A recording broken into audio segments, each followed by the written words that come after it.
Hi குட்டீஸ், இன்றைக்கு நாங்கள் கிட்ஸ் லக்காவில் கதை பார்க்க போகிறோம். வாங்க கதைக்குள்ள போவோம். ஒரு கிராமத்தில் மிகவும் ஒதுக்குப்புறமான ஒரு வீடு இருந்துச்சாம். அந்த வீட்டுக்கு பின்னுக்கு ஒரு மிகப்பெரிய காடு இருந்துதான். அந்த வீட்டில் எந்த மனிதர்களும் வாழவில்லை. ஆனால் அந்த வீட்டுல ஒரு பூனை இருந்துச்சாம். அந்த பூனை கிராமத்துக்குள்ள போய் தனக்கு தேவையான உணவை எடுத்துக்கொண்டு மீண்டும் அந்த வீட்டுக்கே வந்து விடுமா. இப்படி இருக்கையில அந்த பூனைக்கு 4 அழகான குட்டிகள் பிறந்திருந்துச்சாம். அந்த பூனையும் அந்த 4 அழகான குட்டிகளையும் மிகவும் அன்போடையும் பாசத்தோடையும் அரவணைத்து வளர்த்து வந்துச்சாம். ஆனாலும் 4 குட்டிகள்ல ஒரு குட்டி மட்டும் வித்தியாசமா நடந்துதாம். அதனுடைய கண்கள் வித்தியாசமா இருந்துதாம். அதனுடைய செயற்பாடுகள் மிகவும் விசித்திரமாக இருந்துதாம். ஆனாலும் தாய்க்கு தன்னுடைய குட்டிகள் மீது அதீத அன்பு இருந்துதாம். இப்படி இருக்கையில எல்லா பூனைக்குட்டிகளும் தன்னுடைய அளவில் சிறிதாக இருக்கும் பொழுது அந்த ஒரே ஒரு பூனைக்குட்டி மட்டும் மிகவும் அதீத வளர்ச்சி அடைந்திருந்ததாம்.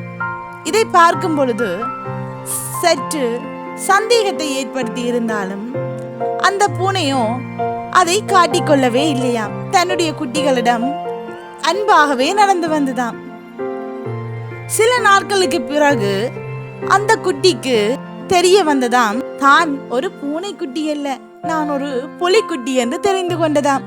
உடனே அதை தன்னுடைய தாயிடம் போய் சொன்னதாம்.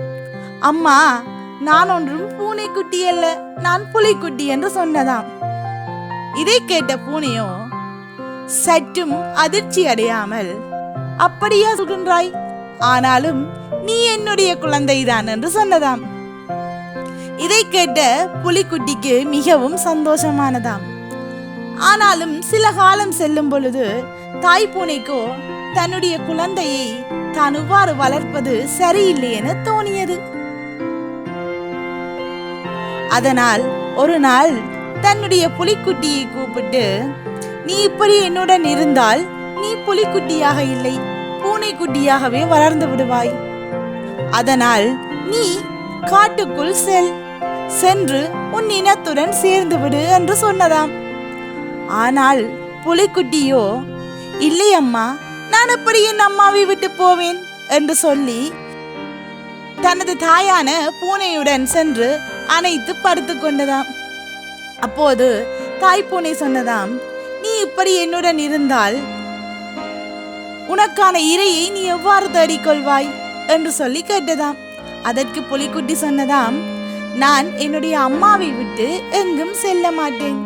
நான் புலிக்குட்டி என்று தெரிந்தும் நீங்கள் என்னை அன்பாக வளர்த்தீர்கள்.